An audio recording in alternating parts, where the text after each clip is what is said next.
So for the people at home, I'm here behind the webcam, but it's nice for you to see the audience during the first presentation, which will be by Solange about transitioning from O11 to ODC. The second presentation will be done by Remco, who's probably somewhere over there. We will share stuff about troubleshooting and how to do it and how to not do it. And at the end, we have some really exciting things to share with you also. So please stick around. Also, when you're at home, please stick around till the end. And then I think we can get started with you, Solange. Can you hear me? Yes. Okay, perfect. Hi, everyone. I'm not sure because my screen is really small, but I think we have a full house, right? They're in about almost 40 people. Is that correct, Lot? Okay. Yeah, pretty full. Okay. Thank you so much for attending, and thank you for having me here today.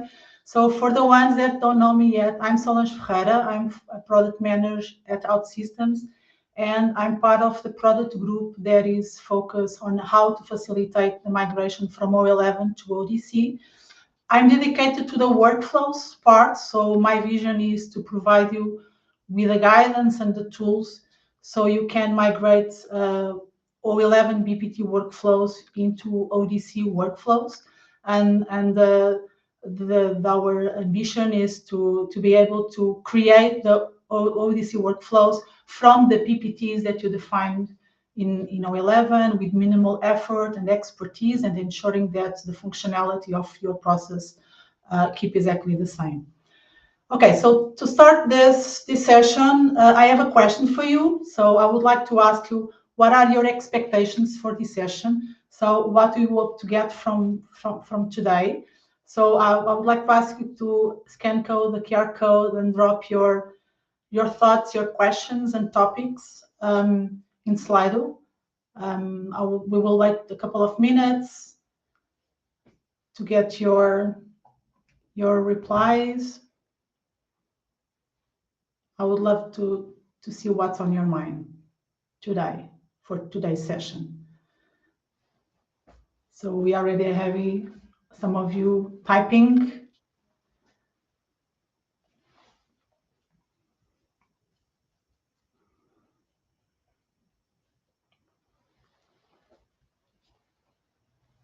So how many participants do we have in the session from home and locally lot?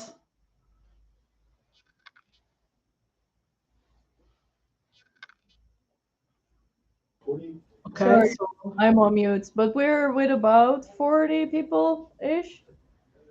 okay, so quite full, and then we have 26 participants online as well. okay, perfect. So you want to understand the current state of the migration. When can we do incremental migrations? I like the smart ideas, ODC. Okay, so just a couple of more minutes since we still have people writing. Okay, so this is the winner. Okay, great. I think we already have a lot of feedback and interest from you. So thank you for your participation. Hopefully I will be able to cover some of your questions today. Let's see.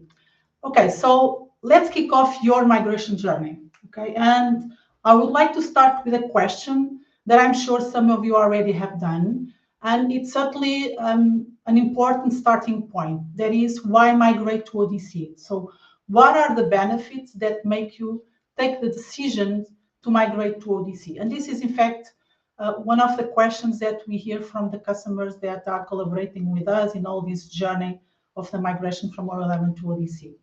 Well, there are several good reasons to migrate to make this move. So ODC is our next generation platform. It brings together a cloud-native approach to building and running your applications, along with higher levels of security, stability, resilience, that allow you to build applications that people would love to use. So, and ODC comes with features that simplify app development, including AI-driven tools, built-in event management, and seamless data integration. And these capabilities are designed to enhance developer productivity and streamline the application development process. So let's take a look on what ODC offers. So Mentor, using generative AI and low code, Mentor was designed to support development teams at every step of the development cycle, from the concept to ongoing maintenance. And without generator, you just need to describe your application using natural language or upload the requirements document. And in minutes, you will have a full functional application, including the data model, the logic, and the scripts. And the editor that is also included in the Mentor allows you to fine-tune your application with AI power suggestions, and you will be able to make the changes following a no-code approach. So, and Mentor is already available to everyone that is using ODC. In ODC, we provide built-in event-driven capabilities where events can be natively published and subscribed to within the platform. So events are managed at application level, reducing the need to have custom integration, third-party libraries, or external messaging events. Also, we changed the way we do integration. So OutSystems Data Fabric is an advanced virtual data layer that brings simplicity to the process of adding database functionalities to your application. So it integrates with several sources from Salesforce, SAP, so reducing data silos and ensuring unified data representation. In regards to libraries, more specific to library versioning, we know that in O11 versioning was more manual, with dependence often requiring extra attention, extra effort. So in ODC, we've simplified this process, giving you an easier way to control which versions of libraries are used by your applications. And last but not least, at its core, ODC is an evergreen platform. So it continuously evolving with regular updates, new features, bug fixing, enhanced capabilities. And the best part is that your applications remain live and accessible 24/7. So there is no more the need for downtime during these updates. Now, and you that have your application live, you can also benefit from ODC. So to support the migration journey, we provide the migration kit which we will explore later in detail during this session. And the key advantages of migrating your application to ODC using this kit is that they became native ODC applications. So they aren't just being ported over. So they are optimized to fully leverage ODC capabilities, the capabilities that the ODC has to offer. So as a result, your app will evolve alongside the platform, gaining new features and staying up to date with the latest improvements that we are continuously delivering. Okay, so how to get started and how we will help you. So we have a program in place to support every customer through the transition from O11 to ODC. So our goal is to provide guidance and tools to help you to make the move to ODC at your own pace, on your own timelines, and with confidence. This program includes 4 stages. So the first stage is focused on helping you to get familiar with ODC, what it can deliver to you. Through documentation, training, user events, you gain deeper insights into ODC. The second stage is crucial for you as a customer. So it focuses on the commercials and budgeting implication. So to support this, we have special pricing conditions that can assist you during this journey of migration. As part of the planning and program management, our teams will guide you and supporting in crafting the roadmap and prioritizing the most impactful areas first, helping you to identify what are the greatest benefits to moving to ODC. And we work closely with you to identify what is the preparation work that needs to be done, and also to monitor the progress of the migration. And lastly, the migration execution. In this phase, we provide with the migration kit that I just mentioned, and that meant to support it throughout the migration execution. And this migration kit is completed by three main tools. The first one is the assessment tool. The assessment tool will analyze your O11 code in O11 and will pinpoint what adjustment needs to be done in your existing O11 environments applications to be ready for the migration. The second tool is the one that is responsible to do the migration of the code. So what the code migration does is responsible for picking your O11 code modules and converting them into ODC native applications. And once you have the publish completed in ODC, then you have the next step and the final one, that is the data migration. So the data migration ensures that the existing data that you have in O11 is migrated to their respective entities data model in ODC side. Okay. And this completes all the migration kit that we are providing you to support doing this migration. And throughout this journey, we have documentation to support you along the way, clearing up any questions that you might have during this process. Okay. Okay, so why should I migrate to ODC? What are the benefits? How can we help you, OutSystems? What is the process? Now, what can you do right now? Okay. So if you or one of your customers have a factory up to 300 AOs, we invite you to apply for the currently early access program. This gives you access to the migration toolkit, allowing you to assess your O11 code and identify necessary adjustments. For larger factories, you can consider to start building new applications in ODC, leveraging its capabilities, or you can also prepare your O11 portfolio at your own pace. And you can take advantage like tools like the AI Mentor Studio that can help you and provide you insights in regards to your technical debt or architecture in O11, so you can reduce the gap from the ODC. So this transition can be done progressively, aligned with your timeline, with no rush. And to support it, we are continuously enhancing our capabilities. And currently, we have several options that are available to support this coexistence scenario. First one, you can build REST services in O11 to consume data and logic from ODC and vice versa. You can also consume O11 data from ODC using Data Fabric. And additional, you have available as well the configuration of single sign-on between O11 and ODC at this point when you have external providers. Okay, now, so we talked about the two scenarios of small factories where you can already have access to the migration toolkit and have a full migration of your factory. And that's one of the things that I want to show you now. So how a small factory will migrate to ODC, from O11 to ODC. Let's see how the migration kit works and how it can help you to do that migration. So here is the scenario. So we have a small factory. This is a simple scenario. We have a small factory with only one business application. And in this, we are able to migrate the entire factory to ODC at once. So it will be a one-shot migration. Okay.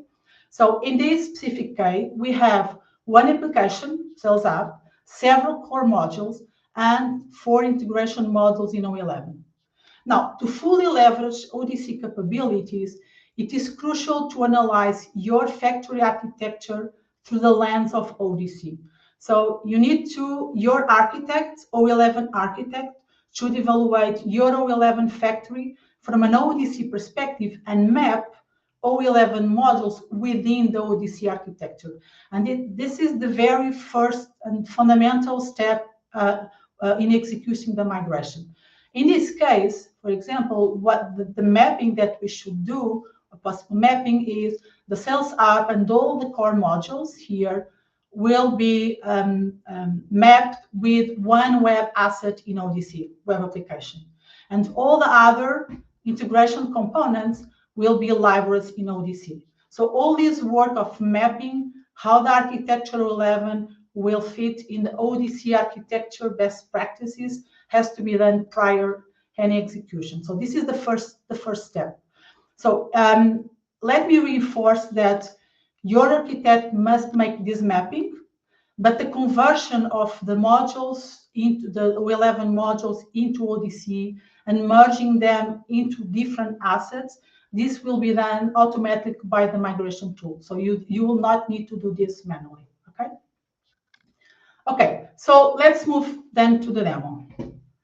I have here recording and I will try to speak to do my voice over this. Okay, so first step, we did the mapping. We have our architect. They did the mapping of O11 applications, module components. How do we want to have this mapped in ODC? So this is exactly the thing that you have to do when you go to the assessment tool. Assessment tool that is installed on your O11 environment. So what I will be doing is mapping exactly reflect what we did previously in that picture. So I'm mapping the integration components with libraries in ODC. So the order library, I'm mapping with the order integration component. The customer library as well for the customer library. And then I will map with the correspondent integration component from ODC, from O11. Okay. So I have all the libraries mapped. Now I will be doing the same for the sales app. So as you remember, the sales app, we have one sales app, and then we have several core components that I want to have combined in that sales web application ODC. Okay. So this is what we are doing at the moment, is making the mapping that our architected before. Okay. So what we have now here, let me just stop the recording a little bit. So here we have then the mapping. So one sales application, ODC app, 4 ODC libraries. And what the assessment tool is doing behind the scene is analyzing all the O11 code patterns and assess what is the compatibility compared with ODC. And if we are ready or not, or if we need to do any adjustment in O11 to unblock and to allow the migration to ODC. Okay, so let's complete this. Still analyzing the sales app. Okay, so what we have here is that for all the libraries are ready to be published, to be migrated to ODC with no findings detected by the assessment tool. In regards to sales hub, we have 22 findings, and it mentioned that we need to change in ODC. So what that means is that, and I will show in a bit, we have a couple of patterns or scenarios that are not compatible with ODC, and we need to make those adjustments in the ODC side already. Okay, so let's have a look then what are the scenarios. If we go to the sales app, then you will have here all the elements. So here we are consuming O11 system elements that are not available in ODC. For example, in this case, we have the activity, a system entity that is related with BPT that doesn't have parity at this moment in this example in ODC. Okay, so what the picture tells me is that, so I have all the mapping done, the assessment was done, and I don't have any adjustment to be done in O11, so I'm ready to migrate my applications to ODC. Okay, so let's move then to the ODC now. So we are now in the ODC portal, and in the ODC portal we will have a section for the codes migration, the codes migration console, where and since we are in the context of one-shot migration, so what we see here is all the mappings that we did previously in our factory. So we are seeing exactly the same assets that we assess in the assessment tool. Okay, so let's then migrate them. Okay.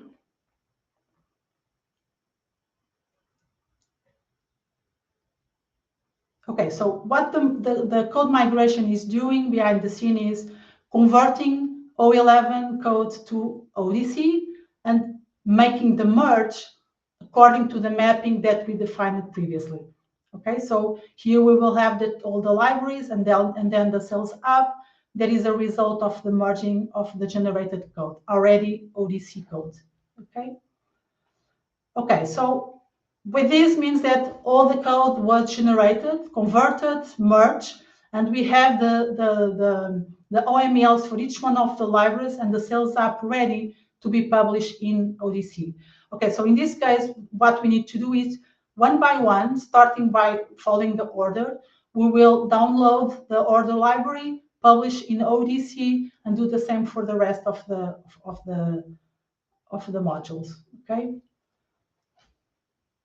So we will download the order module, and I will open it and publish it in ODC.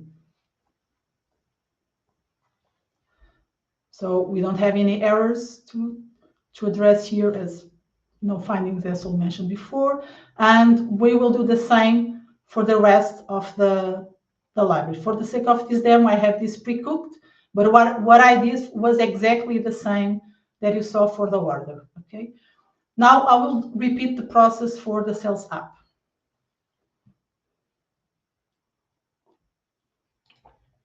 Okay, so here in the sales app, we have 3 errors. One is related to the fact that we are using or we have a reference for a system entity that is not available in ODC, the activity. So for the sake of this demo, what I'll be doing is I will remove the aggregate that is using that activity. In a real scenario, you need to evaluate what is the use case, if there is any alternative way to address your specific use case. Okay, it depends. The other error is related with the login flow, that although both O11 and ODC are working with reactive application, the login flow in O11 is different from the one in ODC. So we expect the plan is to have as well this conversion being done automatically and this fix being done automatically. But at the moment, this is not yet implemented. So what I'm doing here for the sake of this demo is I have a sandbox of a login flow in ODC, and what I'm doing is copy pasting all that flow for my sales application, so I can have that error fix to be published as well in ODC.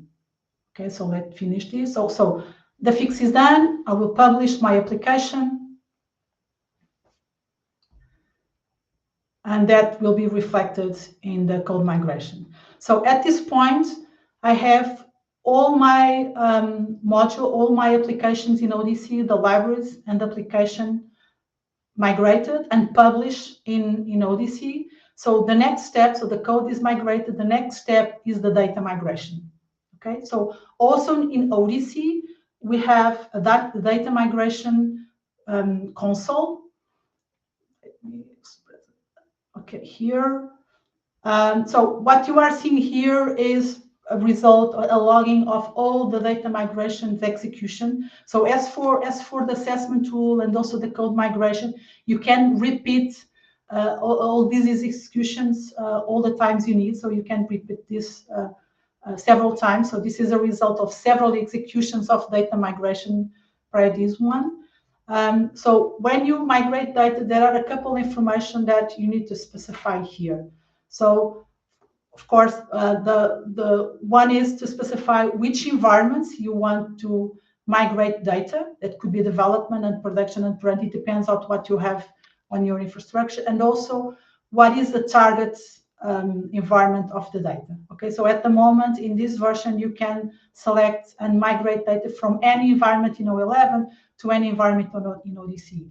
Additional, you can specify or need to specify if you want to stop the applications in O11 in ODC when you are doing the data migration, and that decision is based on the risk of having any kind of inconsistent data while doing the migration. You still have the applications running. So in production, we recommend that to stop that, but you can do that in other environments during the migration process. Okay, so and also here on the converted apps, so just give you an idea what are the completed apps that are converted, and that is part of this data migration, for which we are considering this data migration process. So, and that's it. So you will need to configure all this setup, all this data, and once you have this ready, just continue the migration. Okay. Due to the complexity and the risk assigned to this, we have a confirmation page where you just need to confirm the data that you just inserted, and then continue with the migration. Okay. Okay, so what you've just seen applies to small factories that can migrate their entire factory. Now, but what about large factories? How should they approach the migration in that scenario? Okay, so here, so let me move. So for large factories, this transition should be done progressively. So each application domain can be migrated independently, where we have impact analysis to assess dependencies between applications, where if necessary, you can repeat and remigrate those domains as needed, especially when you have those horizontal domains for the core foundations, core modules, and you have full visibility into the migration readiness. So with this approach, this progressive approach, you have each team focus on migrating a small set of applications at a time, so ensuring that each step is manageable and controlled. By avoiding a big bang migration, you reduce, of course, the risk, and phasing the migrations allow you to simplify the program management activities, making the process less overwhelmed and much more efficient. And you prioritize ensuring that you are providing a smooth change managed for the end users, providing them with the support so they can also adapt to all these changes in their environments. Okay, so regarding this progressive approach, I want to give you a sneak peek of how the assessment tool is evolving to accommodate it. Okay, and the scenario that I would like to showcase to you here is, so we have we want to have a factory progressively migrated to ODC, and for that we created here different groups, different plans of migration. So we will start with the foundations group, and then we have one group for each one of the business applications that we have in our factory. Okay, and the plan is to have these applications being migrated progressively, organized by these groups of apps. Okay, so let's see how how we are evolving the assessment tool that you've just seen to accommodate this progressive way to migrate applications. So let's go then to and now, yeah, I forgot to change one thing here. So I will do this as a live demo. So I need to stop sharing this, and I will change to other tabs. So let me do this. Okay, could you please confirm, Katrina, that you are seeing the ODC blueprint? Yeah, we can see it. Okay, perfect. Okay, so what I did just to prepare for this, for demo, so what I did was I already did the mapping that you saw before in that picture, right? So I already mapped the O11 components, the banking app, the loan origination, and its core components as well, all the libraries and the integration components with the ODC assets. So I did exactly the same exercise you saw in the recording to do this mapping between O11 and ODC. Okay. Now I want to plan and prepare this for a progressive migration. So what I will do is I will create a plan, and I'm an architect, okay, and I will create a plan where I will have I will say that on the foundations plan, I want to include all my core components. So the customer, the Google Maps, the Oracle, the ordering, the PDF files, util, sorry, the product, as well the team. Okay. So in this plan, the foundations plan, I'm considering all those core components. Then I will create 4 more plans for each one of my business application. Okay. And our recommendation is that you have one plan per business application. So I will create one for the banking.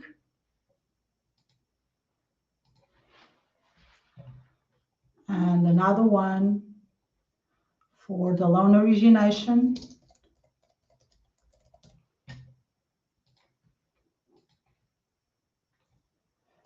And we still have two more I will try to dictate for the order management. And the last one will be the sales app. Okay. So we have here our 5 plans. Okay, so the foundations one with all the core components, and then we have one plan for each one of our business plans. So what this table is showing us is that, so for all these plans, and I will try to walk you through a little bit on also on those color mappings. So the green one means that those plans and the assets that are part of those plans are ready to be migrated to ODC. Okay, so you might have some assets there that needs to be adjusted in ODC, like this one. So we have the banking plan. We have one asset that requires change in ODC. Okay, but we don't have any dependencies for this banking app. But the foundations, for example, we know that this is not yet ready to be migrated to ODC because we have an adjustment that needs to be done in O11. And you can go here and figure out where is that need in which of those assets. For example, here in the Google Maps, okay? But what I know here in the foundations is that I have set assets, the plan is not yet ready, and I have here 2 consumers, and that will to consumers plans, because this is the number of plans, and I know what are the assets that I'm consuming, that are consumers for consumers of these assets that are part of the foundations. Okay, so with this, you are able to understand, so what is the status of my assessment for each one of the plans, understand what are the dependencies between plans, and plan and work independently in each one of those plans to prepare for the migration later on. Okay. Okay, and now I need to switch again. Sorry. Share again my presentation. Oh, okay. Okay, and so and with that we wrap up the demo. Sorry. So we already have. So thank you for your attention. I think we are on time, hopefully, and let's open the floor for questions. And I think we already have one question. Katarina, Lotte? Yes, sorry. I'm checking the chat online. I saw that Pedro had the first question. So he asked if the core layers are migrated first, what will happen to web blocks accessing directly the core data? Will they be broken? You can also read it in the chat if you want to see. Fernando, you like to take this one since this is your area? Yes. I can take this one. Can you hear me clearly? Yep, yes, clearly. So let me read the question. If the core layers are migrated first, what will happen to the web blocks accessing directly the core data? Will they be broken? So that separation between plans have to be carefully designed so that there is no broken consumers in O11 that rely on things that have been migrated, right? So that's one. But the tool will help on identifying those. So when Solange showed the plans on the right, whenever you select a plan, we provide a list of consumers of that one, and we provide a list of what are the impacts of moving that firstly, so that decision is not the customer or development team does not have to dig into the reference to know what are those dependencies. The tool will help on identifying those. Regarding the foundational layers, which may have web blocks or just blocks that are reused in libraries, that are very common, and therefore they are going to be used for a long time by applications that still remain in O11 and others that are already migrated, or brand new applications in ODC that should leverage also that components. That is something that will have to live, that pieces of code will have to live on both platforms, and the life cycle of those will have to be managed on both platforms. We do plan to highlight things that have been previously migrated to ODC that still live in O11, like this kind of things. So we plan to highlight, for instance, if you migrate that core component to ODC, but also lives still in O11, if there is any bug fixing on or improvement on the O11 one, we do plan to highlight that on ODC that there is a new version on O11. Do you want to migrate that again or not? So we plan to have these nuggets to help on the life cycle of things that live on both platforms. Did I address the question?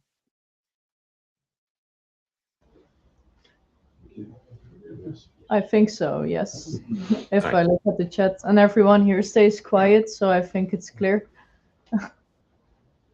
Are the people here submitting questions via the app, or do we have any in-person ones? Okay, then we can, I think, start from the top with the questions we see on your screen, Solange.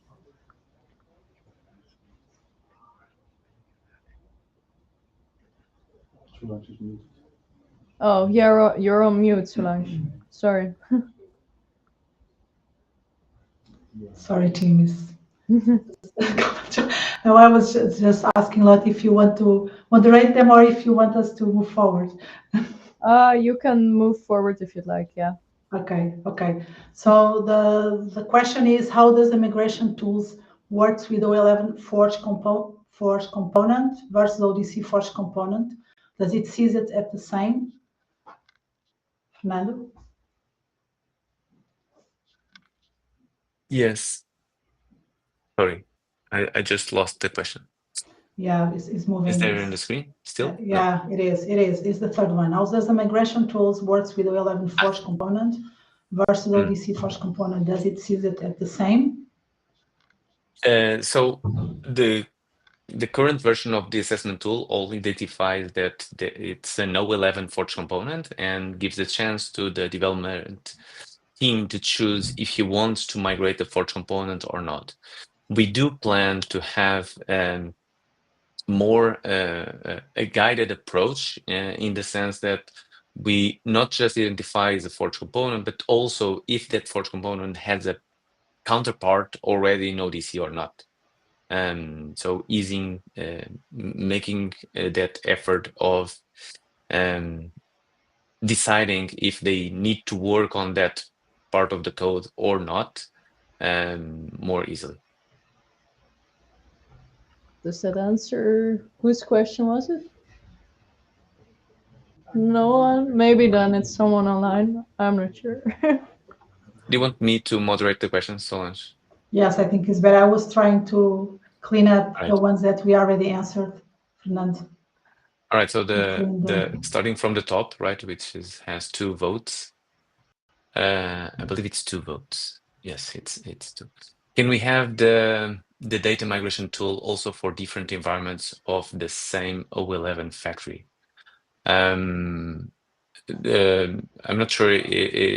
I believe it was on the Solange demo there.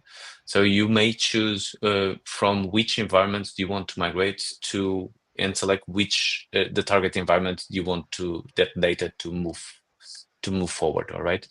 The only limitation that actually is not a limitation, a constraint that by design we are implying on the tool is that production data can only go to production data. To make sure that no sensible information is is made available on any other environment. And but then on non-production environments and dev environments, you may choose the target freely. So you can move data from O11 QA to dev on ODC if you would like to do so. And by the way, as many times as you want. So you can click the data migration as many times as you want, and the data is going to be cleared out from ODC just for the entities that are being migrated, except the end users. So end users are migrated, and the next time you click the data migration button, we just update the data or migrate the users if there are new users. So it's basically a created update. Yeah. So next one, I believe, if no one has any other questions or follow up on this one. I believe not. I saw a thumbs up, so I think you answered the question. The audience is very quiet. Yeah, we wanted to do this more interactive, but you are making our life more harsh. But all right, we should go presential next time, Fran. I think. Yeah, next time. We need to get some budget to go there. So the next one, the migration kit seems easy to use. What has been the feedback and difficult aspects of the migration in client?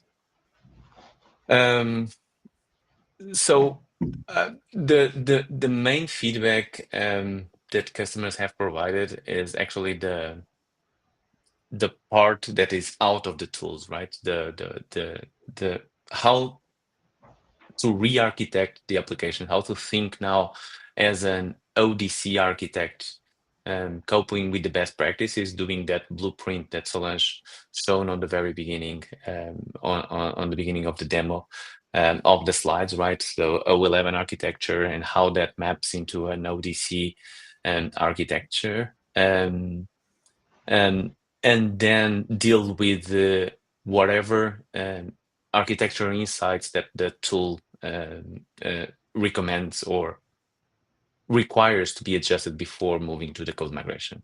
In particular, the part of changing server actions into service actions, for instance, and dealing with the transactionality. Right, so that's the biggest one, and is the hardest one that we cannot automate because it highly depends on the context of the particular application, right? And so that's one. I would say that's the biggest one, and the more recurrent feedback that we have been having. Thumbs up? No? Okay, great. Then we can move on to the next. We still have time, so. All right, next one. Will there be this year a extension to external logic migration tool? Extension in the sense, do we plan to automate the custom O11 custom code into ODC custom code? Yes? Yep. Daniel? Yes? Yeah, he says yes. All right. We do have plans to automate part of, or accelerate part of that conversion. Although, as you may know, ODC custom code have some limitations that O11 doesn't have, right? So ODC is a cloud native. For instance, the custom extent or ODC custom code does not have access to the file system because there is no file system natively, as we know in O11. So those kind of limitations will always have to have a developer to go through and validate that. But we do have on our plans to have an automation to convert O11 extensions into ODC custom code. Then the next question is also from Daniel. All right. Are users, user role, and user groups migrated? The first two, yes. The third, no. So users, and we are talking here about end users. end users and their assigned roles, yes, they are migrated alongside with the data migration. The users groups, they are not migrated at this point. We do not have plans at this moment to migrate them, but it is something that we are always seeking feedback. Okay, and ODC still uses user groups? It's just not the migration, or is it completely missing? Sorry, can you repeat more loudly? Are user groups still part of ODC, or and just not migrated, or is it not there in its entirety? No, yes, ODC does have groups. Yep. It was that the question, right? If ODC supports Yeah. groups. Yeah. Right. Yes, it does have groups. But not at this point. We are not addressing that on the data migration part. How can we have access to the migration tool? Not to really migrate now, but to prepare and be aware of the necessary work for future migration to start preparing. So at this moment, and as one of the slides that Solange had there, you had a QR code if you want to enroll on or register, apply for the early access program for the one shot, but this is had very strict criteria to onboard customers on this program at this moment. And we are, so the migration tool, we are, as any other software, we are incrementally releasing new capabilities, and as soon as we have confidence on the tool that addresses the main issues and addresses significant part of our customers' portfolio, we are going to release everything in GA. So everyone will have access to the migration toolkit, so that can start this prep work and to see what are the necessary changes in order to migrate later on. At this moment, I cannot provide you with the date, but we do plan to have those available in GA still this year. Cool. I'm just looking at the time. I think maybe it's time to wrap up. I think that if people have questions, they can still drop it in the QA of the meeting, and then we can always forward them to either you, Fernando, or Solange, if that's okay with you, if people come up with other questions. Yeah. Yes, sure. Okay, Right. good. Thank you so much, everyone. Thank Okay, you. Lotte, just before we end up the session, team Lotte, just 2 more minutes. So please, I would love to have your feedback on this session. Okay, so we can also improve. And once again, thank you so much for attending and for having us here. Yes, Okay, thank you in for your user groups. Great. Okay. Thank you. Thank you. Thank you, everyone. Bye-bye.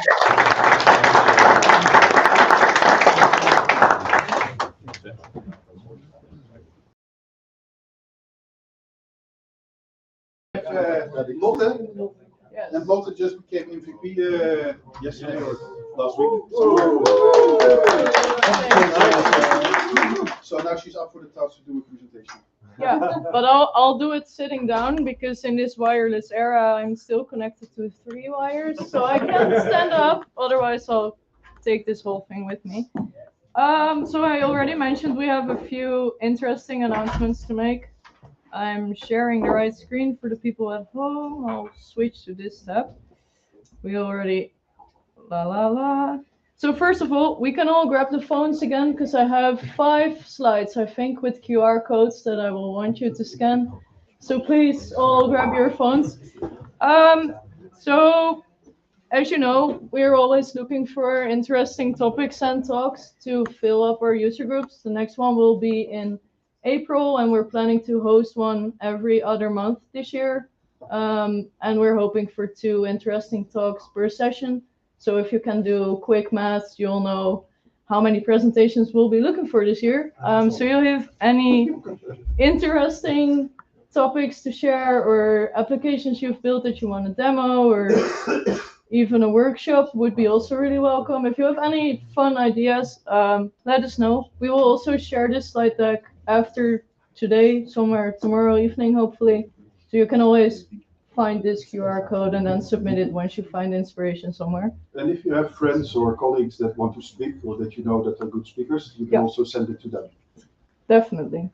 And we're also pretty good with doing hybrid sessions right now. So if they're not Dutch, that's no problem at all. So keep them coming. Cool. Then I'll move to the next one.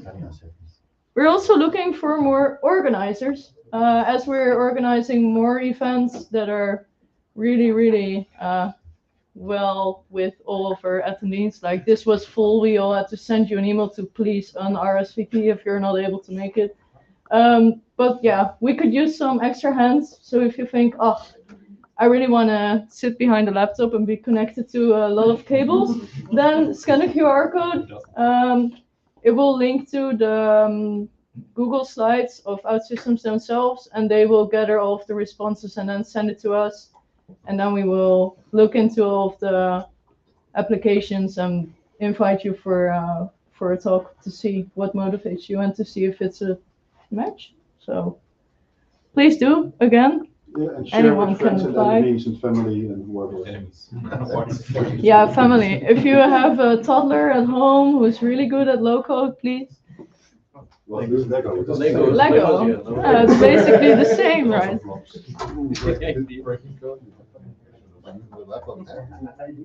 And then the next one, I'm not really sure, but I just made a screenshot of Henk Nijkerk's LinkedIn message. Well, OutSystems has been nominated for the Dutch IT Channel Awards in category 14 for Software Innovator of the Year. So anyone can submit a vote as long as you have an email address. And it's a lot of categories, but you only have to fill in category 14. Wasn't it 2 categories? Yeah, but the other one is probably for You have a vote partners. today. Oh, that could Probably be. some partners also in there that want to be voted on. So take a look. If you see a no logo, just click on it. Click on it. Yeah, I know that my company is somewhere in there, but we're not focused on that. No, So you already won last year. yeah. No. A few years. I ruined it when I joined them. What's the category? 14, Category whatever. is Software Innovator of the Year. So it's number 14. Okay. And I think the last day is today or tomorrow. So nice. It should be fine. We were always asked to vote with every email address that we had. So it's completely objective. Yeah. How many votes do you need? Cool. And then our final real fun announcement is, first of all, April 25th will be the next user group. Is it? It's 24th. I think I made a typo, yeah. Yeah, It says the 24th. Thursday, the last Thursday in Yeah. April. Somewhere in June. And somewhere in June, OMG, we will have our big OutSystems Midsummer Grill. We've mentioned or managed to arrange something with the OutSystems team to host a big event with some, several tracks based on your experience level, where you can listen to talks, and we'll have a barbecue somewhere that's not in the OutSystems office, but at an external location to have a nice kickoff of the summer and learn something new with hopefully a bigger audience, because we cannot fit more people in here, but we know that there are a lot of other OutSystems developers that want to join if they would be able to. So we don't have the exact date yet, but don't go on vacation in June, plan it in July. We don't have the organizers yet, so who needs to go to slides? Yeah, go if you have any experience in organizing big events, please scan this. Yeah. So nice. I think that's it. Yes? Yes. Great. Yeah. Then I will stop sharing and you can I will start sharing. start sharing. Maybe you can share it.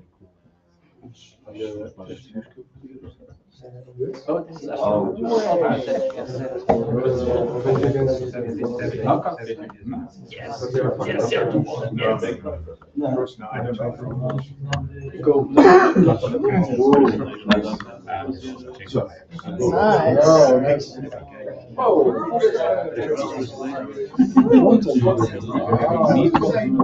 magic. So, no more toilet breaks between Lotte and me because that was just too short. I'm going to talk today about front-end debugging in OutSystems. And you probably already know me a little bit, but now I need to. Yes. Something is at the bottom, is that me? Oh, this is better. What am I? This is just some logos where I have worked in the last, whatever, 16 years, 17, what is it now? A long time ago. 2006 I started. So this is some of the logos where I have done more than drinking coffee. You don't drink coffee, right? You don't drink coffee, right? I do. Oh. We have to catch up. I'm OutSystems MP since 2016. It just got prolonged again, so happy me also. OutSystems user group organizer since 2017. So I'm still not kicked out, so that's also prolonged. And I just founded Evergreen IT with a nice logo last year. So that's me. Then we go directly into tech. Types of debugging, we have Service Studio, and then we have the server-side, client-side, mobile devices, so 3 options. And otherwise we go to the DevTools, which has CSS, JavaScript, and performance debugging. So first I will just catch up for those who forgot what we can do, because I did when I prepared it. Yeah. So Service Studio is first. What do we have? We have the debugger toolbar. These things, everybody knows this. Everybody tried it once. Some people had issues with it because they have multiple front ends. This is where you see your context area. So every time you have another thread, it will show another short list block. And the more threads there are, the more blocks you have. And if you have something like timers running every so many seconds, you get a lot of stuff there and you lose it. And this is where you have your scope. First, we start here. So we have stop debugging. What happens then is that your thread will just continue and it will just finish the process. A board running server means that you stop your thread and it will just roll back everything that you did until then. So if you want to try something out and you overstep one little step, you can just click the little cross and the next thread will start later on and you will be able to do it again without having to create new data in your database to get to the right state. Break on all exceptions. If you really don't know where your error is coming up, you have this one. If you click it, any error will just help you get to the right page. Suspend running server threads whenever you have a timer that is infinite running in the background, and you know it is, you can just suspend them. Continue is next, next, next. Step over is also next. Well, this one is just opposite to the stop, but this will go to the next breakpoint. And this will go to the next element. This will go inside your element, and this will go to the parent element. Easy, still. Then we have threads. Well, I just already said something about it. So we have the threads here. We have the breakpoints. So whenever you have breakpoints, you will see them here. When you have multiple users, you will probably debug with multiple users. You will see a lot of breakpoints. Sometimes you want to clean them up. You can do that here also. And then you have users. Who knew we had them? No, right? Me neither.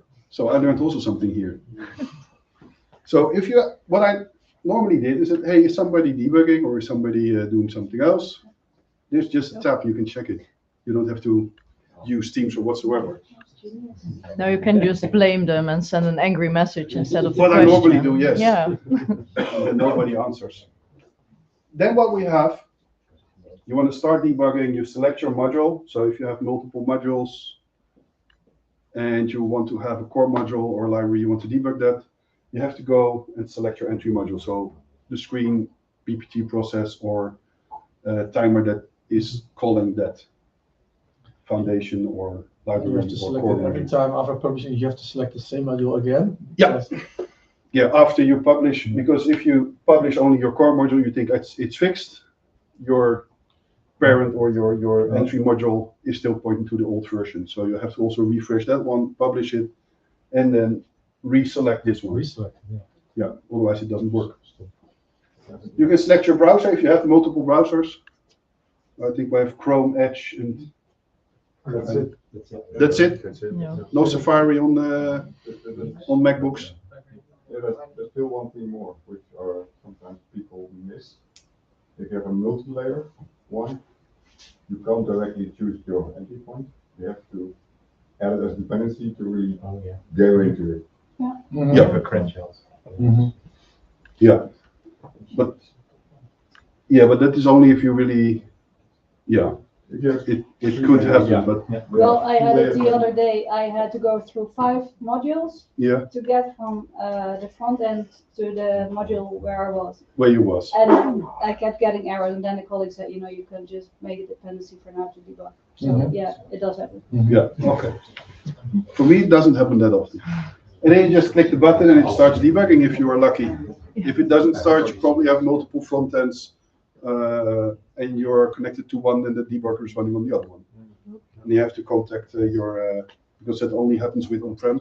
Yeah. So if you have that issue, just contact your system administrator and tell them that you have to use another kind of load balancing.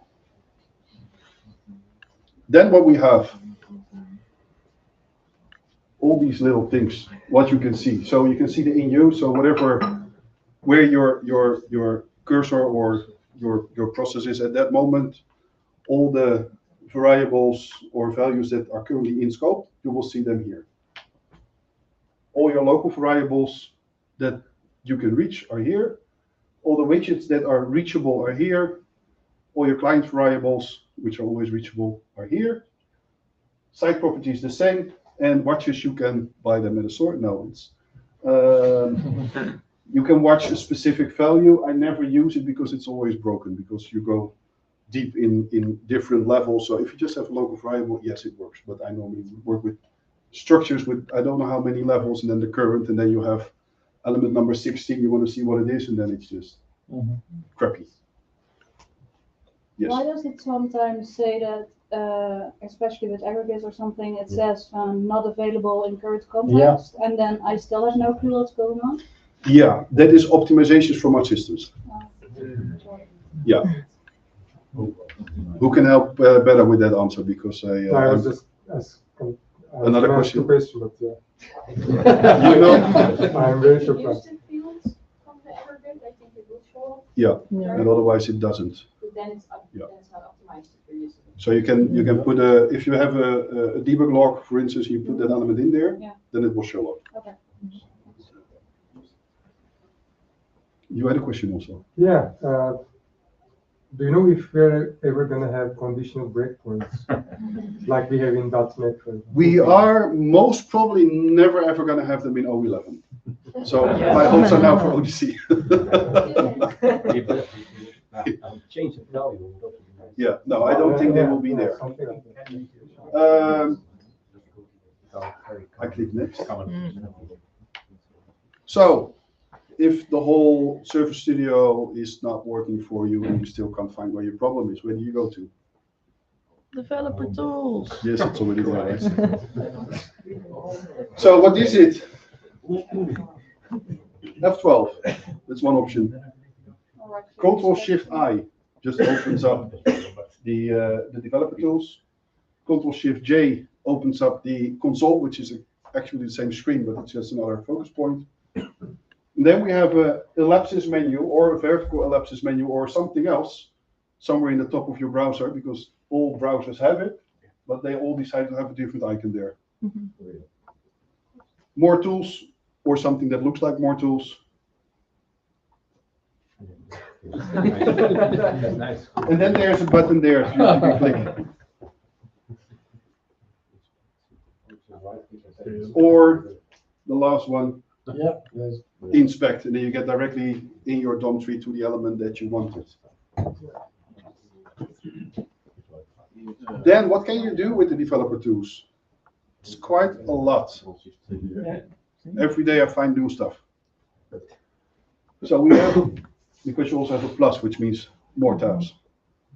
I'm not even going there. So we have elements, which is a set of tools for inspecting, editing, and debugging the HTML and CSS code, which means just your DOM tree, you can see it, and your CSS next to it. Console, easy to see any errors, or if you want to change some JavaScript variables easily. Sources, you will see all the sources for style sheet JavaScripts, etc. You can override them, you can change them, you can debug them, which is quite easy for reactive because that has a lot of JavaScript. Network, you know your system is slow, but you don't know why. Go to the network tab and you will see each element that is loading and you see how long it takes. And then we have the application, and there you can see a lot of local data that is stored, sort of say. It's the easiest way to describe it. So first, the elements tab. Oh, this is really fast. Maybe just a tiny thing. Networks is not also for analyzing, but also you can simulate very slow network. Yeah. Or no network. Yes. Yeah. So if you have your developer tools open and you are in your screen somewhere, you select some element, you say right click, you say inspect, you will get here, you will see the element, and you will directly have, with this little icon, you can select any element on the screen and you will see some details here. And you will see, if you select it here, all the details on this side, which is all the CSS and the HTML that you have. It's really horribly slow right now. Then, if you have an element, you can also adjust it. So what I did here, I made the icon a little bit bigger, and I gave it a yellow background to show you that you can also adjust directly on screen something. So if you are working with CSS and you are done with publishing, you can just change it here until it's really looking good, and then copy, paste, and publish it once. Saves a lot of time. Console tab. I do have errors. I have somebody that wants me to use Copilot. I have warnings and more errors.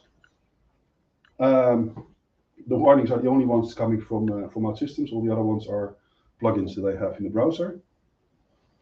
And this is because it's deprecated code that is used by OutSystems, and that's just backwards compatibility, so you can just ignore that.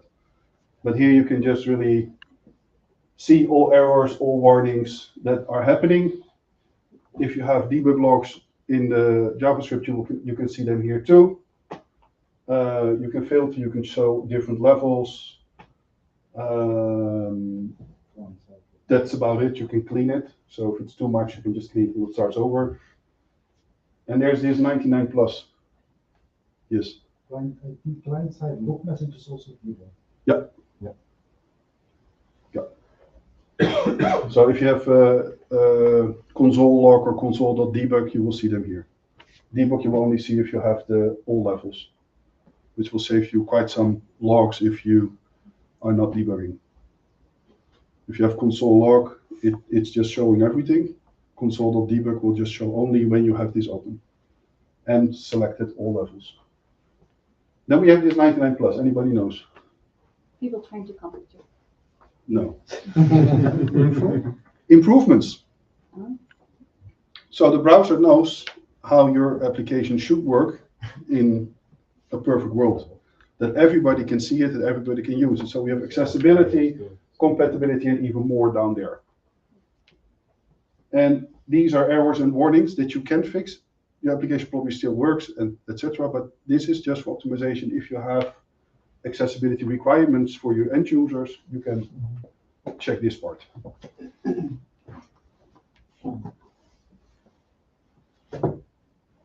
Sources. For this one, I have a little movie, so I hope the movie is faster than this. Here you can see, this is just a small application, very tiny whiny. This is just some JavaScript that is loaded from,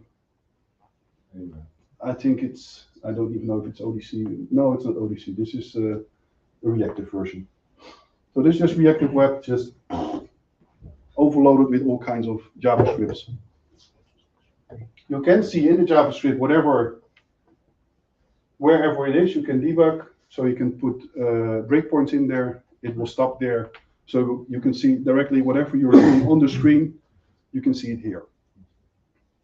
Easiest way to understand this part, your module name, your flow name, your screen name, and then probably some MVC name, which is, this is your screen.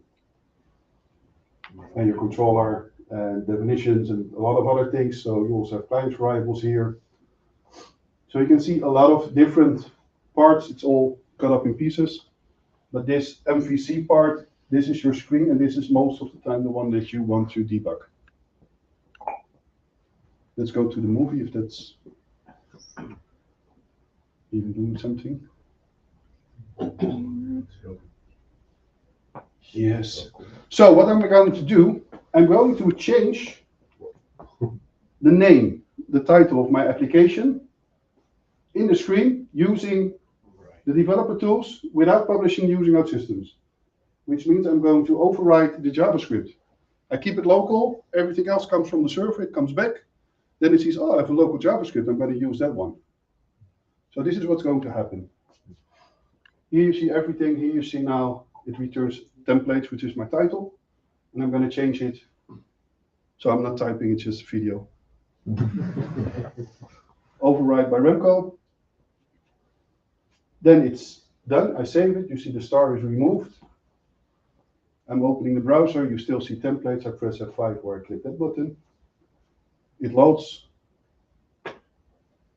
And loads. And then it's coming. And you see now I have the title that I just have on my local machine only, just in the browser. So this is easy to just test out some JavaScript without going to OutSystems to do deploy and publish and do check everything, and then this is easier. Because I just turn it off now and it's back. So you can turn on and turn off the override part. This is nice to have, right? Right. Sure. You can do that with CSS files as well. Yes. And the overrides that you made, the browser actually asked you a folder, so where to save the files. Yes, but so this was just a short video. Yeah. So that was the video. That worked out. It's going to be opened slowly. Mm-hmm. So what you see here is all the binaries or files or scripts or whatsoever that is needed to show your application as it is, your screen. So all the green parts are loading and the blue parts are processing. It's a lot. And you will see status 200 for everything that went fine, and you will see some other status for things that just didn't go well. 404 if it couldn't find, or 30 something if it got lost. 500 if something on the server went wrong, but you don't see that here because that's on the server side. So here you will see all these applications. I just fetch everything. I disable the cache. I have no throttling. That's, who was the throttling part? Yes, that's here. So we were too soon. Throttling is here, so you can say I have a slow mobile phone or I don't have internet or whatsoever. You can say I have disable cache. That means it's just everything fetching from the server. If you have your cache on, you will see the second time it loads, it goes faster. You can filter on different kinds of things. But what I normally do, I just filter for the name because I know what I'm looking for. And here you can see that everything goes quite fast, but there's here one little thing that just took 2.46 seconds. You can just see then that it was to get templates. It was just a data fetch. And if you open the get templates from this screen, you will see that it is calling an API and fetching something from an external system, getting it back. So it's not the fastest way to do it.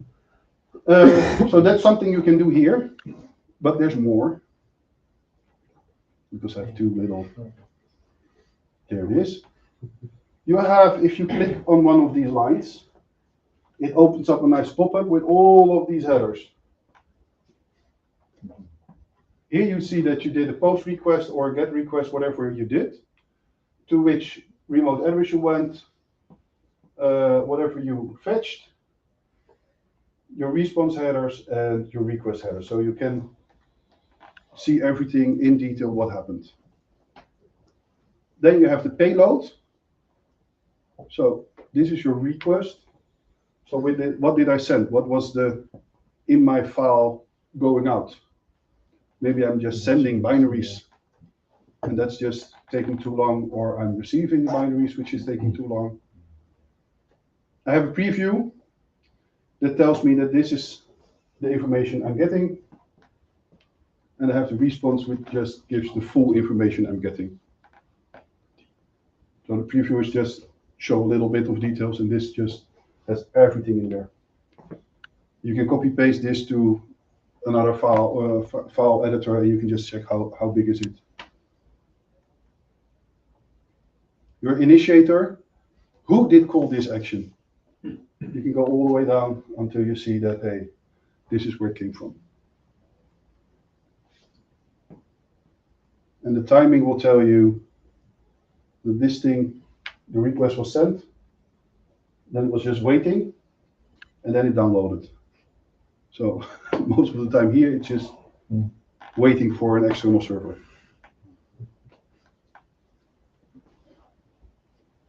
And then we have the application tab. So we are out of the pop-up. And in the application tab, you'll have local storage, session storage, extension storage, cookies, shared storage, and you even have the service workers, which I needed recently. And here you can just see all the, in this case, I have my local storage, which will just show me all my client variables and other information that I have locally stored.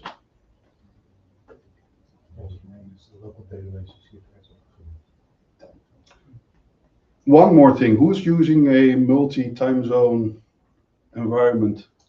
You're working in one country, somebody else is working in another country, the database is in another time zone. You have problems, right? How can you fix that?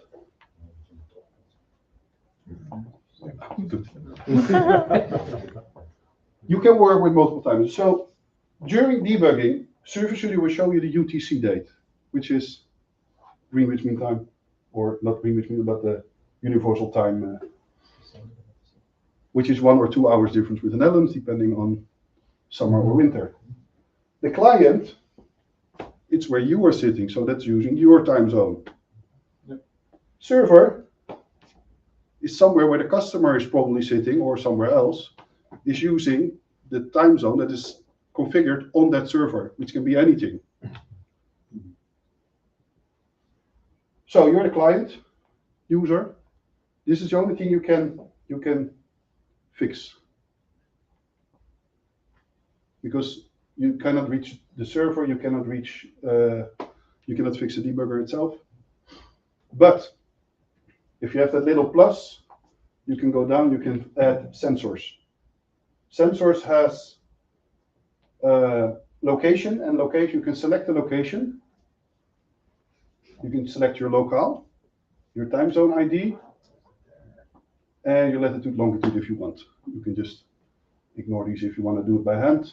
There's a predefined list of locations, but you can always adjust it for your own use.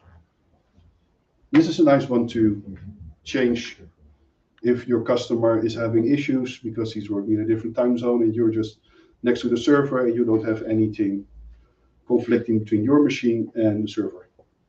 But the customer is complaining about losing hours. Would a VPN do the same thing? Depends where your VPN is and if you are on that VPN. And if that VPN is on a different, yeah.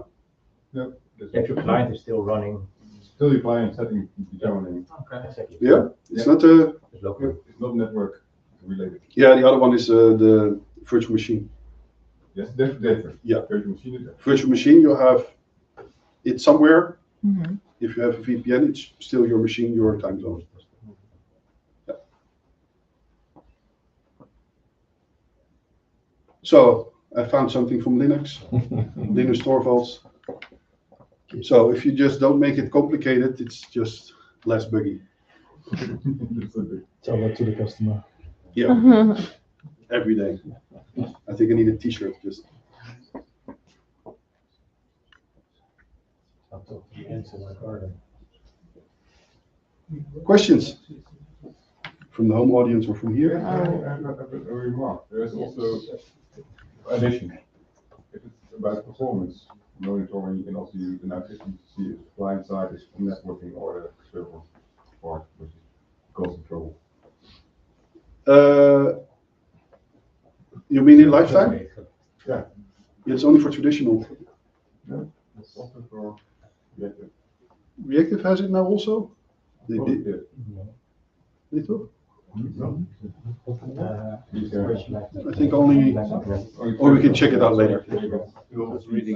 Yeah, you can still see some things, but not everything. Yeah. Oh, What do you do if your colleague starts a debug session and then goes home? you just, And it completely blocks all the users of the. they don't. Of the UI. You just republish, everything breaks. I mean, is there any, oh, you can republish to break it. That's, yeah. Yeah. You don't know how many times I was at a debug session and I thought, I'm there, fuck, somebody just click deploy, publish. Yeah. Yeah. Yeah. Well, not from me, but from Ashish. He had the question that can we disconnect or stop the session for other users who are debugging? But it's kind of what you already said. Just Yeah. publish the thing again. Yeah, I'm not sure if the users tab has the possibility to do that, but I don't think so, because that would just give a lot I of tried to internal do it fights at with your Alan organization. when I found him in my users tab, but it didn't work. It didn't work. No. You can stand up and walk to him and just tell him that he has to Yeah, stop. I could. That also works. More questions? Chat is empty. That's perfect. Yes. Yes. Not the question, but I really love this because I learned a lot. That's good. So thank you so much. That's good. Thank you. Nice. Yeah, we will stick all of the slides together and then post them on the webpage where you registered for this event. You can find the slide decks, and probably somewhere next week we will share the recording, because we have to save it and then I have to upload it, and then OutSystems has to upload it to YouTube, and then we can share it. Yeah, it's easy. Very easy, yeah. So no more questions. Then thank you.